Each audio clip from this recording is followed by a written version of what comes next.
gentlemen. Me ugly. Come and get it. Ugly? You gotta be kidding me. Greetings, kids and nerds, and Lazy Universe and White Nerdy, and it's time for another Lazy Universe double review for you. And this is also the final YouTube subscriber poll vote on the list, as it was the one that had the least, but I had a feeling that people probably wanted me to review this film a lot more than you probably think, or films, I should say. Because these are known as the Hellboy Animated films, and this is the double feature. Fun fact, actually, when I was a kid, because of how much I was into animation, and I still am, I actually saw this at a Hannaford where I used to live, and both of these, back in 2006 and 2007, and I was gonna ask my parents to buy them for me, but I don't think that they would have because it was PG-13. These aren't R-rated movies, like there is swearing in it, but not, like heavy dosage swearing. So, yeah. I've already reviewed Hellboy twice on this channel, the Dave Harbour 2019 Hellboy movie, which really bad. And then I also talked about Hellboy 20 years later. I might review Hellboy 2 when it comes to 2027, maybe that's when the film came out, because these were films that came out during that time. But I believe that both of these are successors to the like prequel to Hellboy. So these were adventures that he had before the actual movies. I think that's how these work.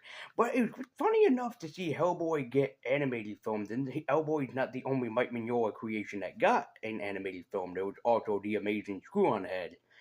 I want to see how many people already went to YouTube or Google and looked it up and went, Amazing Screw-On Head. That doesn't exist. Oh my god, it exists. But we're going to be taking a look at both movies in the respectful order, and we're going to start things off with the Sword of Storms review. So this is going to be my overview, review, retrospective, whatever that you want to call it, on Hellboy Animated Sword of Storms, the animated movie that came out in 2006. Son of a beehive. And you guys know how this all works. My Funko Pop rating comes at the end of it, and these are just my opinions on the movie, so I'm gonna give you guys the good, bad, and everything else in between. So here we go with Hellboy Sword of Storms. So the film opens up in the weirdest of ways, because this is based on Japanese mythology, which I absolutely love. Like I told you guys before, I'm a big nerd of mythology, which I actually am.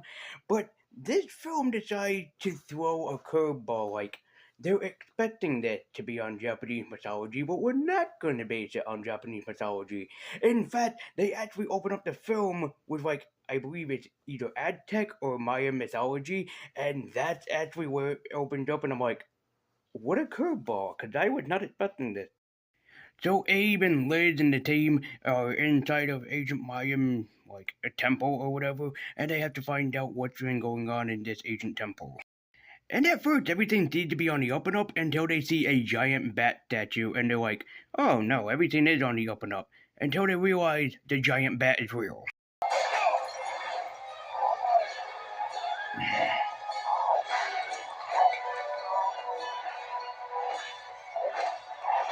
I don't think you get any more perfect than that, people. I mean, you just have a giant Aztec bat just flying right in. Or basically based on, like, Mexican mythology. Thank you, Vincent and Valentino, for teaching me that. I missed that show. I really do. But just have Hellboy flying straight into it and just crashing on the floor. And I like how Abe was just shooting at the air randomly, basically like a Call of Duty player. And they just shoot randomly around like, I'm gonna hit something eventually. And then that's not the worst of it. Like, that's not everything. Because you would think, like, they're just gonna face off against a giant bat creature. The movie goes, I see what you did there. But I'm going to activate my trap card on the field and distract you again by bringing to life Aztec mummies that we're going to raise hell. Yeah, Aztec mummies are raised from the dead, and the team had to face off against them. This is the most Hellboy movie, even more than the original Hellboy. So after that happens, we notice that a professor gets a hidden package, and what is inside the package is the best mystery, as he opens it up to discover what is going on in the world of Japan. As inside, it is based on the story of Thunder and Lightning, who actually were big time foes back in the ancient world of Japan, and they were defeated by a samurai with a very powerful sword. Which the professor, no joke, ends up becoming possessed by Thunder and Lightning themselves, and he's trying to ask for help and everything, but then he goes evil. Like he tried to touch the sword, but the sword, like Excalibur, noticed that he was evil, flashes him away, and then it becomes a battle between the ancient samurai and Thunder and Lightning. Did you want to see JoJo Bizarre Adventure fight up in this? You didn't? Well, you got it now. It's like, damn, son, how do you get any more stranger for a Hellboy film? We're throwing some out of necessary context of Thunder and Lightning versus in the ghost of the ancient samurai that entrapped them in the sword, and let's be done with it. Which, by the way, the curse in this movie is kind of stupid with the sword that I'm just gonna spoil right here. The demons are trapped inside of the sword or the spirit of Thunder and Lightning. And if you're a fan of Teen Titans, the animated series, you will remember having the tale of Thunder and Lightning retold to you, but in a different way. There's your history lesson.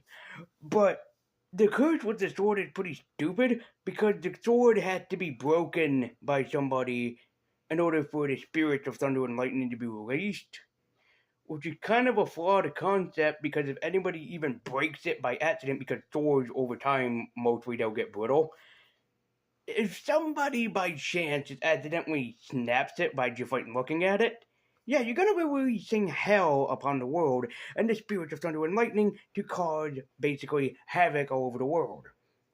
So we'd be going, oops, or like Steve Urkel, did I do that? So while investigating the occult, Hellboy finds a fox and a magic sword, which Hellboy touches and is transported to ancient Japan. Hey, can I get a translator over?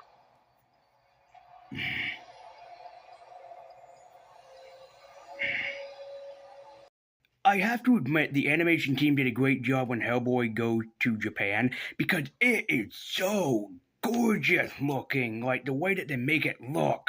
Like there are some shots that work in Japan, like there are some shots that really work and make it feel like out of the world or out of ordinary, but just in Japan mostly.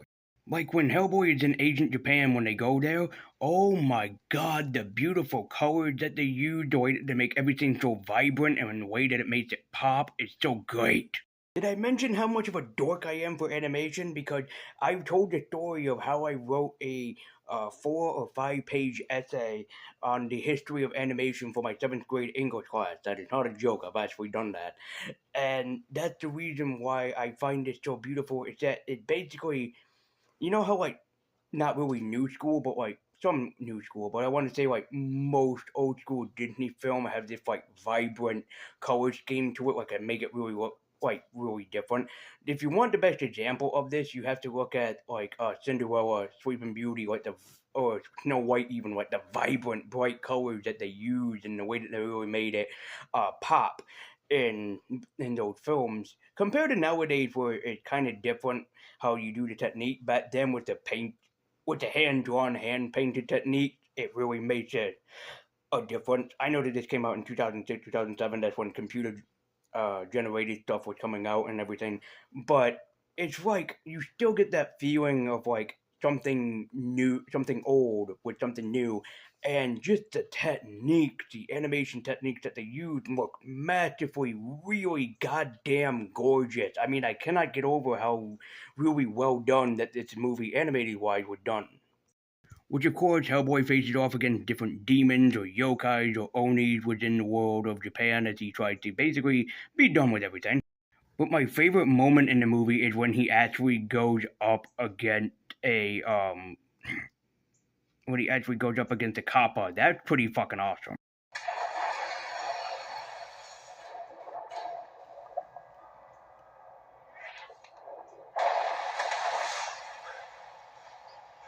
Like, especially using the water because the kappa is mostly a water demon or a water creature that basically lurks upon people. The way that they done it is just so well and very well executed. Even when Hellboy finds the long-necked women in the woods of feudal Japan, oh my god, the way that they did it was just so creepy. And then their heads stretch, and it's even creepier. Oh my god, when their head stretched out of nowhere, it got creepier. Like, okay, the movie's cool. Oh my god, it's creepy. Why are their heads stretching like that? Oh my god, it is so creepy. But there's actually a point to why Hellboy traveled back to this point, and it's actually for the samurai and his wife, and him to find out what actually happened to his wife while he was away fighting thunder and lightning. Now, getting really sick and tired of that. Now, I'm not going to spoil the story of the samurai and his wife or what happened to her, because that deserves for people to be seen. I'm not going to spoil that territory for you, but while the movie is gorgeous in itself, I just want to point out that every time that they go back to Hellboy in feudal Japan or ancient Japan, the way that they've done it is just so well done. Like, the movie itself and animation variety is a beautiful film, yes, but the one thing that really is the saving grace of the film, and it just should have been the film in general, was just Hellboy in feudal Japan. You can cut back every once in a while to Abe and Liz trying to figure out where Hellboy had gone and all of this and everything. But I think that the saving grace, the one thing that makes this film so much better, is when they go to feudal Japan, because the animation team was like, okay, we want to make this look kind of out of worldly, like some stuff in outer worldly, like films or comic books or books in general, are described as so beautiful looking. So the animation team they want beautiful looking. Let's give them the most beautiful looking imagery that they can see in all of cinema. And they succeeded. Every single scene of Hellboy going back to feudal Japan, oh my god, it looks so goddamn fucking gorgeous. And so finally, Thunder and Lightning are released onto Japan by accident because Hellboy broke the sword, which is a big oopsie poopsie on Hellboy's part, but he accidentally releases the Twins of Chaos.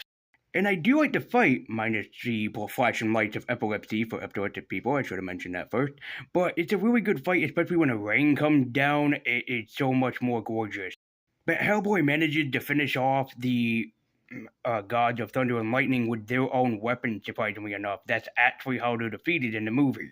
Nah, I'm just fucking with you. He grabs the two halves of the sword and stabs them with it, and the demon goes straight back into the sword where they're captured for all of eternity for Hellboy. Minus the ending that I'm not going to spoil of Hellboy saving the samurai and his wife. So, very beautiful tale and very well done, which is actually based on a comic book that Mike Mignola had done. I believe both of these are. So, there you go. And I'm not sure the titles of the book. If any Hellboy fan have read these or they know, please let people know in the comments down below the names of the comic books and whatnot. And if you want me to review any of the Hellboy comics, then let me know.